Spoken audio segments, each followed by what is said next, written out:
and it's all your fault. All right, that's going to pop up in a second. Yeah, I know it says that, but it's lying to us. I know it's lying.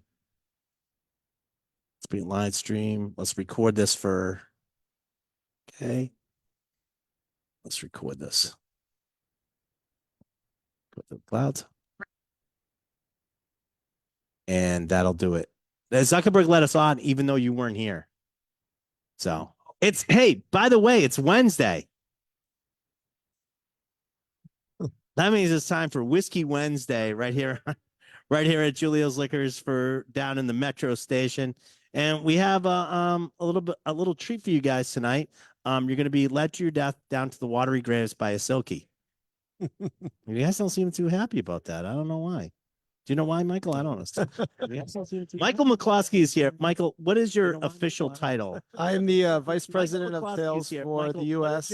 for Sleeve League Distilleries, which is our distillery that makes Silkie, amongst other things.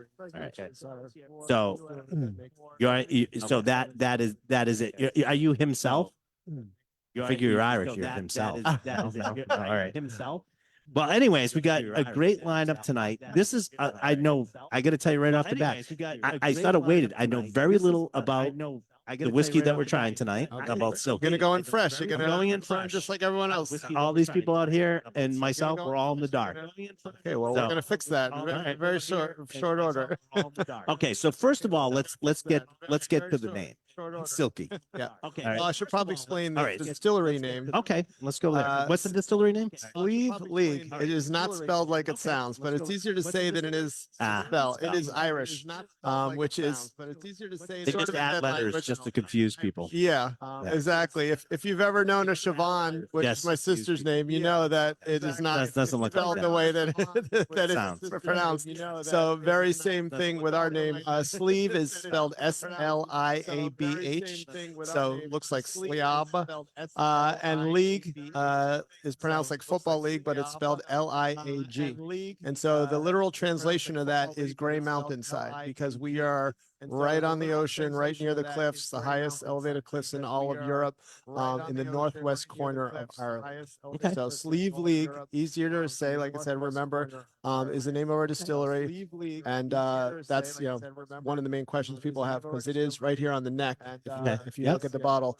And so we always like to explain that. So where would that be on the, is it the Atlantic or is it the North Sea? The Atlantic. So County Donegal is the northern west corner of Ireland. How many people have here been to Ireland? Oh, great. Okay. Has anyone made it up to Donegal? No. All right. Is anybody still in Ireland?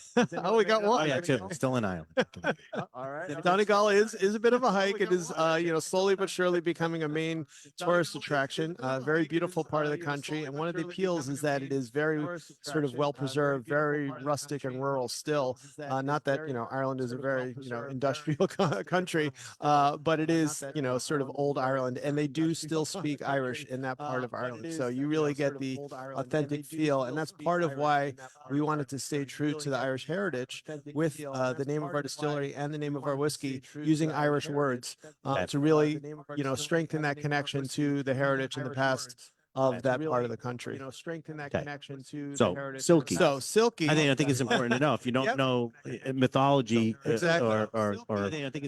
folklore, Irish folklore, you might not know what a Silkie is. And yeah, so that's one of the other common questions. Why is there a mermaid on your bottle?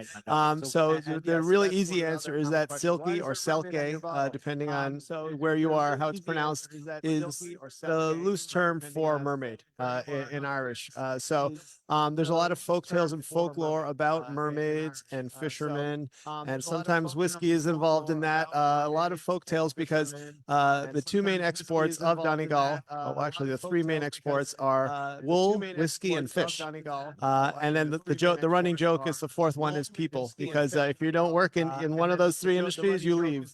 So that's the other main export, is people tend to go somewhere else to pursue their careers. So Silkie is sort of a common term for a very common folktale, right? Every sort of European country probably has their own version of the Mermaid's Tale, you know, where the fisherman falls in love with the mermaid. She comes ashore and sheds her tail and, you know, sort of lives on land. And then after a while, the sea is calling her and she, you know, returns to the sea and leaves her family or her husband or whatever. So it's a little bit sad, a little bit tragic, but, you know, like I said, there's all variations. Some have happy endings, some don't. And, you know, you can sort of figure out which sounded like a Saturday night drinking Silkie. Yeah, exactly. Some happy endings, maybe not. Yeah. Like a Saturday night, you know, drink. a lot of that sort of dates back to, you know, fisherman alone at sea. It's dark. He's lonely. He's maybe having a couple whiskeys. He sees a pair of eyes staring back at him, thinking, "Oh, it's a beautiful woman," where in reality it's usually a seal that have very human-like eyes. That's right. And so that's sort of, you know, where it stems from. I'm sure you have enough whiskeys and the seal starts looking more and more like a woman. This is going off an angle that I'm not too sure I'm comfortable with right now. This is going off. I'm not speaking from personal experience. Oh, okay. Oh, yeah. As long as we're there. All right. All right. So, that's out of the legend. That's sort of where you get your name. Now let's sort of talk about the whiskey itself. Yeah. So we have three expressions. Do you want to tell me what each expression is before we dive in? So these are the three core expressions, and I should probably, you know, preface this with telling you a little bit about how the distillery came to be. Absolutely. So the distillery was started by a husband and wife, James and Moira Doherty, and she's not a Silkie. no, not that I'm aware of. Just check. She's not a Silkie. James Doherty was born in Donegal, and like many residents there, his parents left for greener pastures and moved to England. So he technically was born there, but was not raised there. And then he traveled the world. His background is in spirits. He helped develop Hendrick's gin, so he's got a pretty good track record. And you know, after sort of being in the industry for many years, he decided, you know, I want to bring back the heritage and the traditional style Irish whiskey that has sort of been lost to the ages, right? We all know Irish whiskey, we all know the big brands, but Irish whiskey was the first commercially sold whiskey in the world, and it's been around for about 500 years. So it has changed a lot from where it began to where it is now, the predominant style. So one of the aims was to resurrect the heritage of Donegal, which at one time was home to over 500 distilleries, some legal, some illegal. Mostly illegal. Yeah. And back then, most whiskey was made in the country, and very similar to the way it was in the US, right? You know, when bourbon started being produced, it was farmers doing it because they had obviously access to grain, and they had, you know, their sheds and their stills, and they were making their own. A lot of time and no one around. Yeah, exactly. Right. So very similar story in Donegal, and the farmers were using peat. Peat turf is what they dig out of the ground. That is the predominant fuel source in Ireland, even to this day, because there's not a lot of trees in Ireland. For those of you who've been, there's a lot of grass, and it's very lush and you know, and green, but there's not a lot of trees. And so imagine 500 years ago, any trees you did have were used for building houses or furniture. So you were not burning wood. That was a precious commodity. But on the flip side, you had tons and tons of peat that grew in the bog. And so they would go out and harvest the peat in the bog with a spade and chop it up into little bricks about this size, dry it in the sun in a pyramid form, and then haul it back to their houses to heat their home, cook their meals, and roast their malted barley. And so the funny thing about it is that, you know, the smokiness that it imparts and all those beautiful aromas and flavors was not intentional. It was just, you know, sort of by default. Right. Exactly. Yeah. And so it was a happy, you know, side effect that, oh, wait, we have all these nice flavors that are imparted into the grain. And so, like I said, back then, Irish whiskey was the only game in town in the world. All whiskey sort of has its roots in Irish whiskey. So back then there was a big demand for it globally, and they had to, you know, churn it out as fast as they could, while still maintaining, you know, or still adhering to the rules of, you know, it has to be aged in a barrel, it has to be 3 years old, it has to be over 80 proof. And so it, you know, it was produced in small quantities out in the country for many years.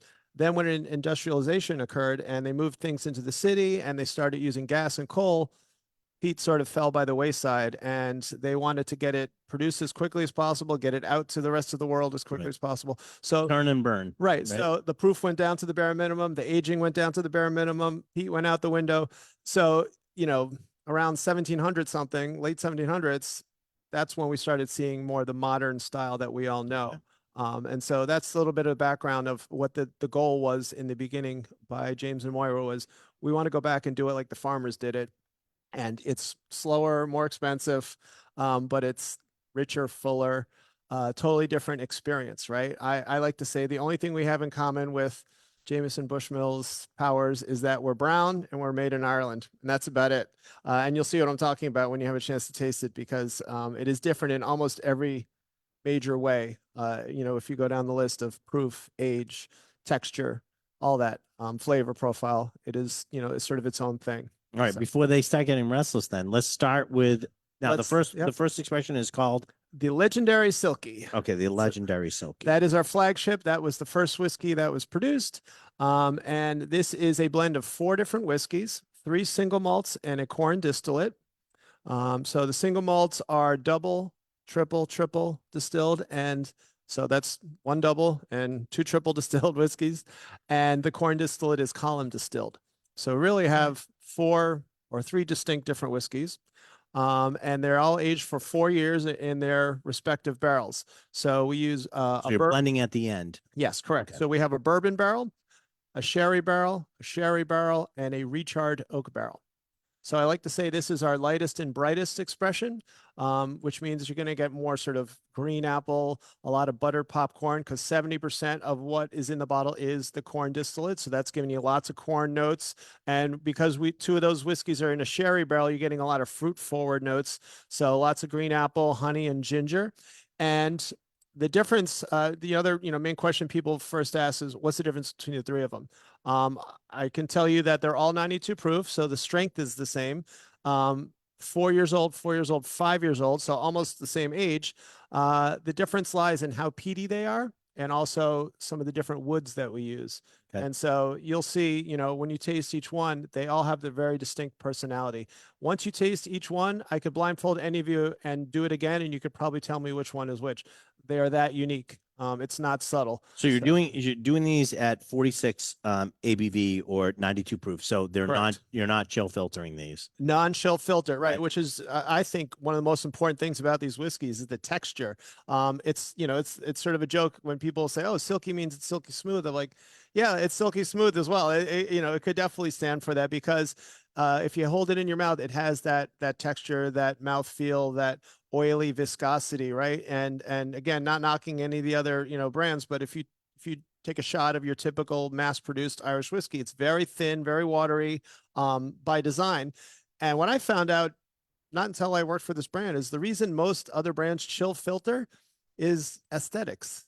They do it because when whiskey gets to a certain temperature, it becomes a little cloudy, right? And it's not pristine, it's not crystal clear.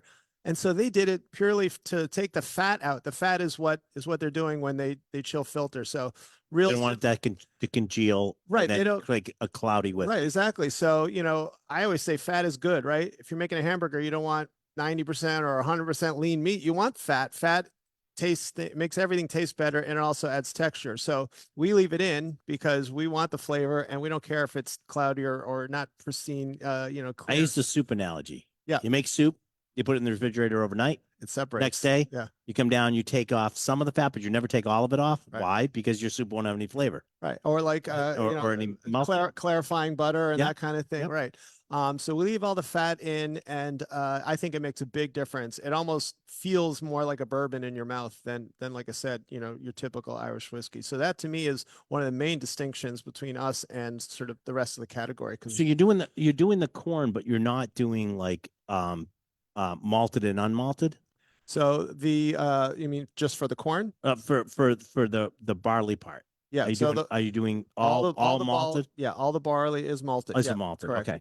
And some Irish are not doing the whole thing. And the other thing I should note is that we keep the peat level the same. 55 parts per million is sort of the measurement, sort of like the Scoville, Scoville unit, unit for a hot sauce. This is the unit for peatiness. It's parts per million. So we're 55 parts per million across the board. So that stays the same. What changes is the volume, how much of the peated whiskey, of that same peated whiskey we put in each bottle. So this first one, the Legendary, only 4% of that bottle is peated whiskey. So remember I said there's 4 whiskeys. One of those whiskeys is peated. We only use 4% of that in the bottle.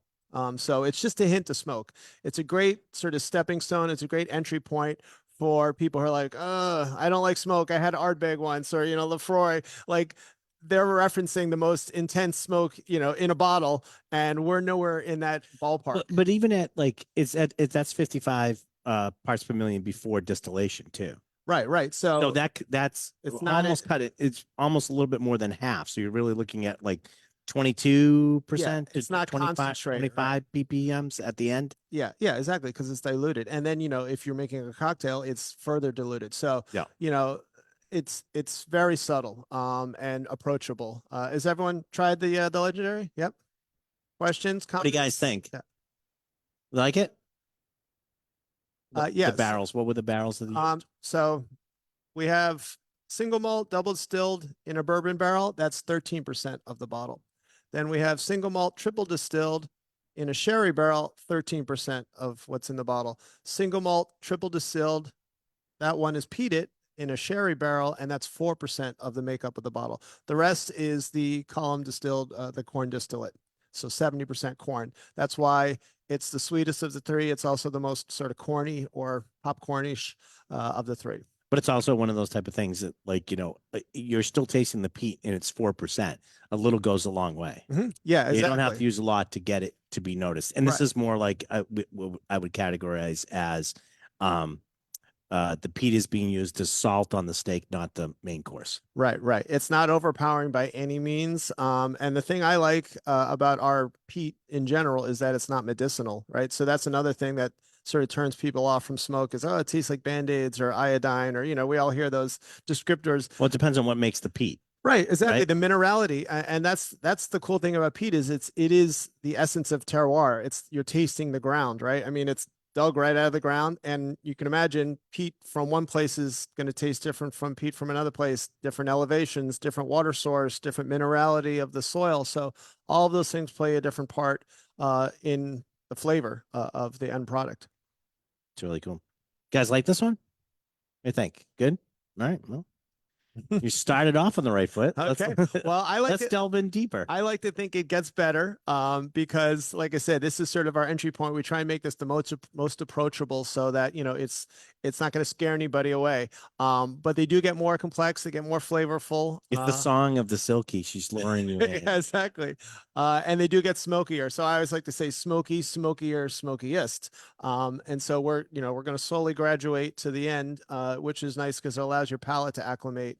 You're not going to sort of dive right into the deep end unless you're smoke lover, which, happens when I do tastings in stores. I explain, the difference, and some people are like, that one, I want it, like they know they want smoke. And other people are scared and they say, I'll just try that one. And they're like, oh, I can drink this. Let me go for the next one. So, it's dialing their limit. Different than what people expect, but in a good way. It's like a pleasant surprise. All right. So the second one is the dark. Yeah. So the dark Silkie, just full disclosure, is my favorite. And part of the reason for that is it plays and tastes like a smoky bourbon. And I'll explain why that is. So this one is three whiskeys in the bottle. It's the same age as this one, both 4 years old, but I don't know if you can see from here. This one is noticeably darker. Yeah, you can see the dark. Right. It's definitely a darker shade. Even in your glass. So the reason for that is very simple. The first one that we tasted is sherry, bourbon, and recharred oak. This is sherry, bourbon, and virgin American oak.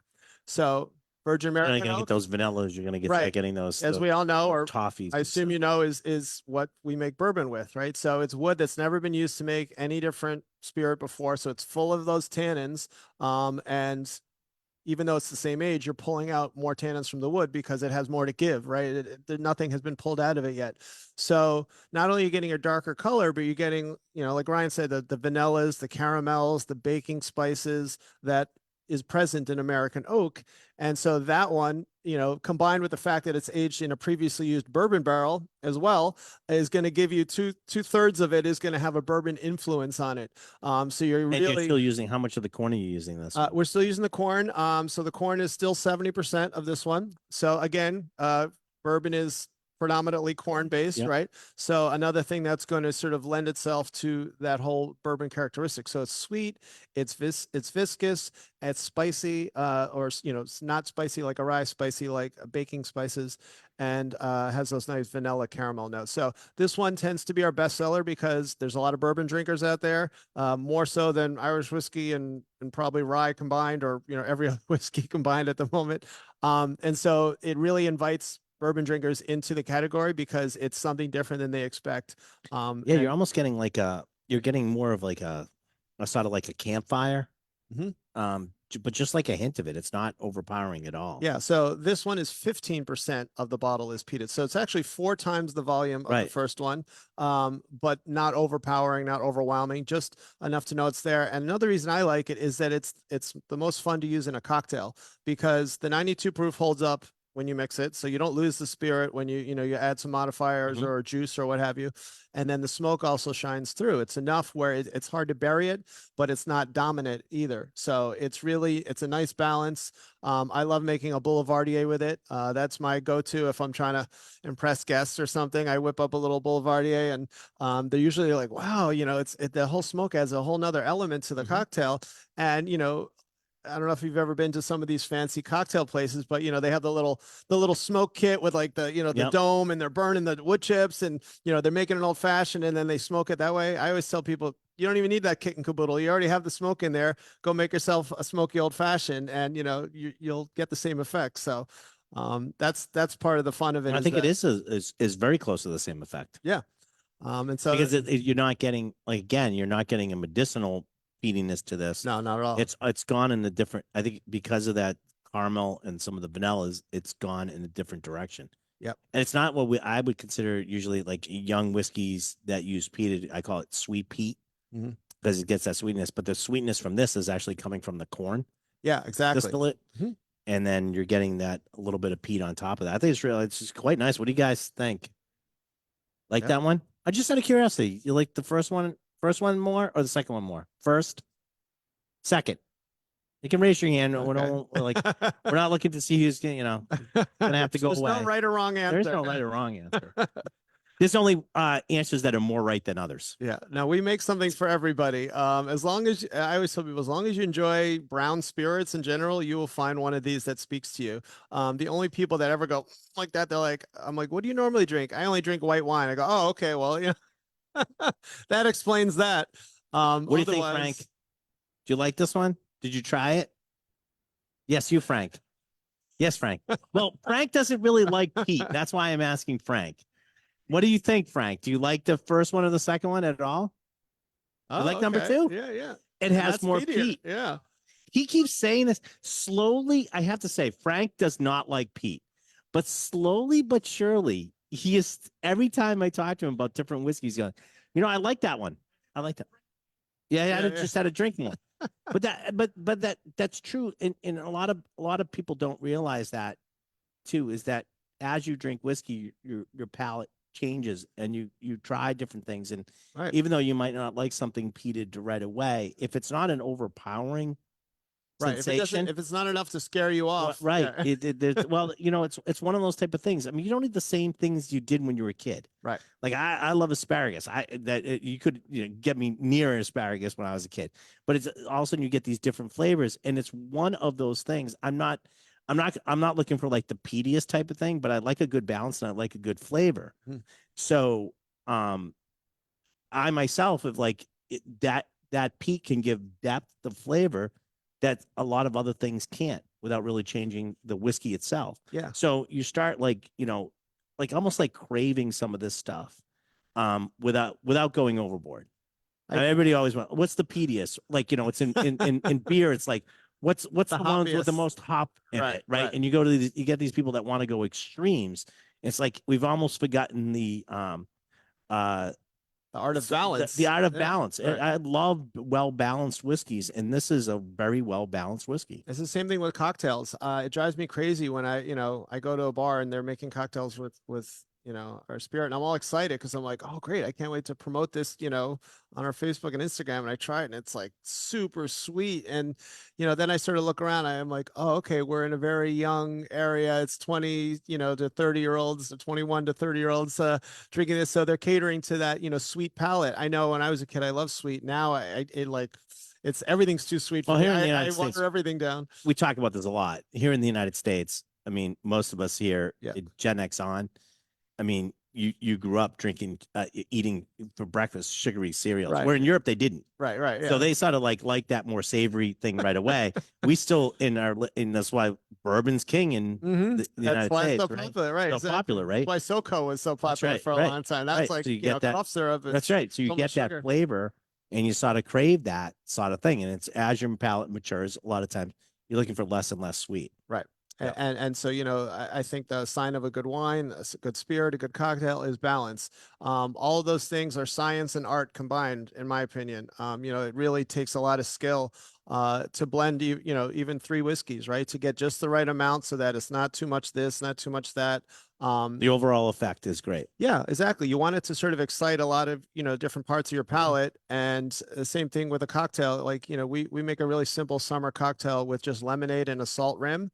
And we call it the Salty Mermaid. And it's great because you get sweet, sour, salty, savory, and smoky. All at one shot. Yeah, so a lot of S's in there, but it's a lot of complexity just with 2 ingredients, and 3 if you count the salt.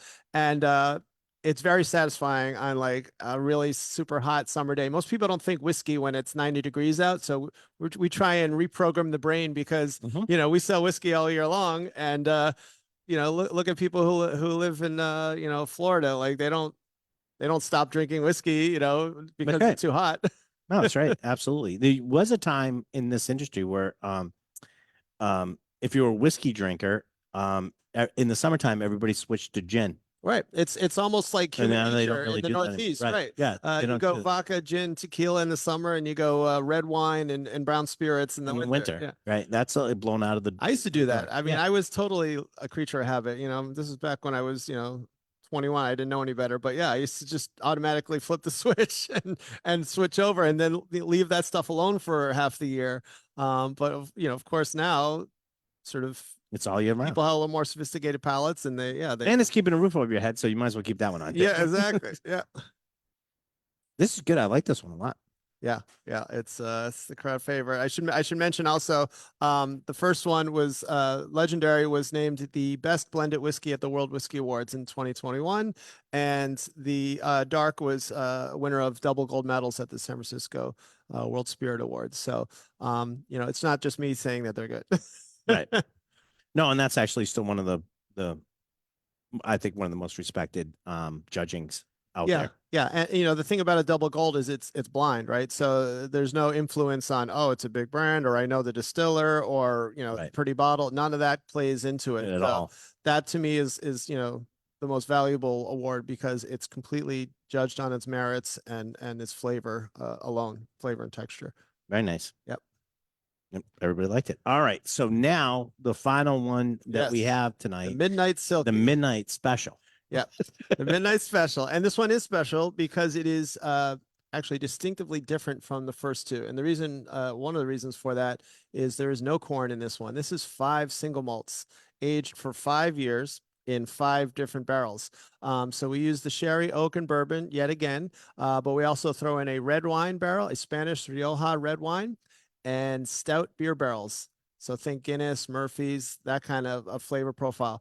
So they're going to bring all different flavors to the party. A lot more complexity, and it's also our smokiest expression at 35% of the bottle is peated. So 1/3 of that bottle is the peated whiskey that sits in a bourbon barrel. So twice as much peated whiskey as this one, which was 4 times as much as this one. So we're really making big leaps. 4, 15, 35. Like I said, there's no mistaking one for the other. And the nice thing about the stout barrel, if you just nose it, you'll get chocolate and malt. It's pretty prominent. Like, you don't have to dig for it.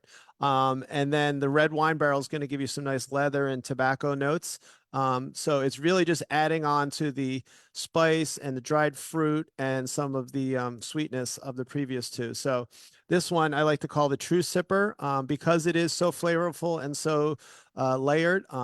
it's almost a shame to cover it in a cocktail. It's also the smokiest, so it's going to be a little more dominant in a cocktail. Not to say you can't mix with it, but to me, I'd like to enjoy it neat or on the rocks. This is the thinking person's whiskey. There's a lot going on. Yeah. There's a lot of depth of flavor. Especially if we want to, even say like for Irish whiskey, there's a lot going on. And there's a lot of them that are, like you said at the beginning, sort of thinner, I call this the Friday night chillax whiskey. Put on your favorite album, sit in your favorite comfy chair or your couch, pour yourself a nice glass, relax, just sort of forget about the stress of the week. And this one, you can almost taste different things in it every time. Like every other whiskey, you taste it neat, you taste one thing, you add some water, you taste another, you add some ice, you taste another. So, there's lots of discovery involved in it. And all three you could say that about, but especially the Midnight, I think. No, you get started getting that red berry fruit and stuff in this one too. And yeah, there's a lot of other things going on in there too. Yeah. And for the cigar smokers out there, I don't smoke, but I've been told it pairs really nicely with cigars because you're smelling the smoke, you're drinking the smoke. It's it's sort of hitting all the senses. Yeah, exactly. You're seeing, smelling, holding. It's a full experience that way. So I sort of wish I did smoke cigars just so I could see what they're talking about, but I get it. What do you guys think of this one? Delicious. You really like that one? Yeah, this would be more of, like you said, sitting down and sort of just enjoying this. Yeah, they're all meant to be savored. These are not shooting whiskeys, as you can surmise. And that's one of the things I was trying to stress to people, because it is 92 proof, right? Just off the bat, that alone is this is not a shooter, but it's so ingrained in so many people's head that the modern style Irish whiskey is thin, it's light, it's fruity, it's sort of very easy to drink. And so people just out of force of habit are used to throwing it back. And when I taste people on it, I'm like, this is a sipper, not a shooter. Do not throw this back. Like you wouldn't shoot scotch. So treat this more like a scotch than an Irish, even though technically it is an Irish. And yep, you're getting a lot. Yeah, you're getting all those other flavors in there. I like the two the two different techniques of distillation that you're using for these two. Yeah, and this one, of course, the last one is all double, all single malts, all triple distilled single malts. Though. Okay. Yep. So this and it really picks up. The triple distillation really, I think, gets us to a lighter thing. It really picks up the barrel quality. Yeah.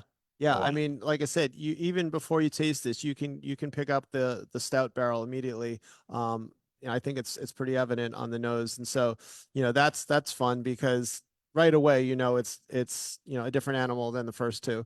And then as you sip it, you're gonna get all other things jumping out at you, just different layers. 5 whiskeys is a lot, right? So your brain sort of has to break everything down. And it's funny because sometimes I'll have people taste and they're like can't put their finger on what they're tasting, much like with wine or anything else. And then I just start throwing descriptors out and they're like, oh yeah, I'm getting that. Or I don't know if it's partial influence or it's just helping them sort of verbalize what they're tasting. And of course, everyone will pick up different things. It's not universal. Nothing's written in stone. It's a very personal experience. Taste is very personal experience for sure. Yes. So. Yes. Everything is aged separately and then brought together. Yeah. And then like we are talking about before, blend it, by a master blender. And I really respect that skill because it's very tedious. I mean, even if you've ever just tried to concoct your own cocktail, it's a lot of one drop of this, taste it, no, it needs a little more of this, no, taste it. It's tedious work. It's almost like you're a mad scientist, right? And you're trying to get that perfect balance of all right, not too much acid, not too much sweet, not too much this, not too much that. And so when you finally do hit upon something that is universally enjoyed or most people like it, you've how many things are you doing, like, because you're blending, so you're batching these things. Yeah. So how many barrels are sort of going into the batch, do you know? So full disclosure, we were sourcing like many brands do in the beginning because we didn't have our own distillery. So we were sourcing and trying to maintain a level of consistency. We're proud to say now that as of last year, we completed construction on our brand new distillery. So it is completely functional, up and running. We laid down our whiskeys, which will now be sitting there resting for 3 to 4 years before they go in the bottle. And so, those will sort of obviously be different animals altogether. So they will probably have a different name than these because they're going to just have their own flavor profile. And so that's going to be something fun to look forward to. I should also mention that we do limited edition releases once a year. Our previous one, I think you guys missed it from when we came on board with you. Yeah, when we launched. We have the red Silkie, which I might have a bottle in my car, which I can leave with you. It is a red wine finish of the legendary. So it's really fun. It's got a very prominent red wine characteristic to it. It's got even a red tint on the eye, and it's got some really nice sort of I guess rosé Cabernet influence on it. Even though it's not either of those wines, but that's what I get. It's like Rioja. Yeah, it's the Rioja again. Spanish red wine. So very delightful. And I don't know what the next one will be, but it will hopefully be out in the fall, and hopefully you folks will have a chance to try it then. Well, that's great. First of all, I want to thank you so much, Michael, for coming by today and showing us these. My pleasure. Because they're new to the store, they're new to us, and I think people are going to enjoy them for a while because it's there's quite a bit of flavor profiles going on here. Yeah, it can definitely be enjoyed. Yeah, and thank you for showing. I think it's fun to sort of try one, fall in love with it, and then work your way down the line. That's why I love when all three are available, because it allows people to sort of go to the next one.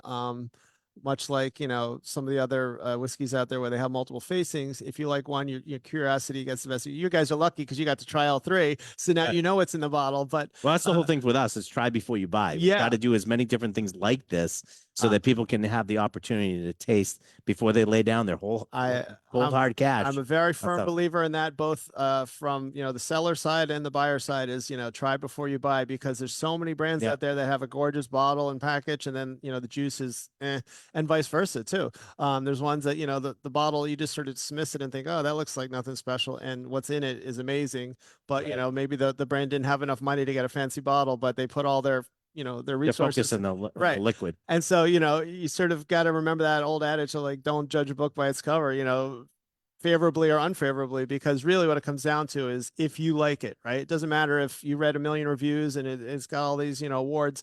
If you don't like it, it's not for you, right? And you're going to be bummed that you dropped $40-50 on a bottle that's just going to sit there, collect dust. So I'm all for tastings. I do as many myself as I can afford to, and it's just fun turning people onto this brand, because it's not what anyone expects. But no, it wasn't what I expected. And it's great. Liquid on lips is the way to sell. Tried and true. Yeah, I've been doing this 20 years. I've built a lot of brands from bottle one, and that's how it's always gotten started. And word of mouth is still the most valuable advertising. Absolutely. Yeah.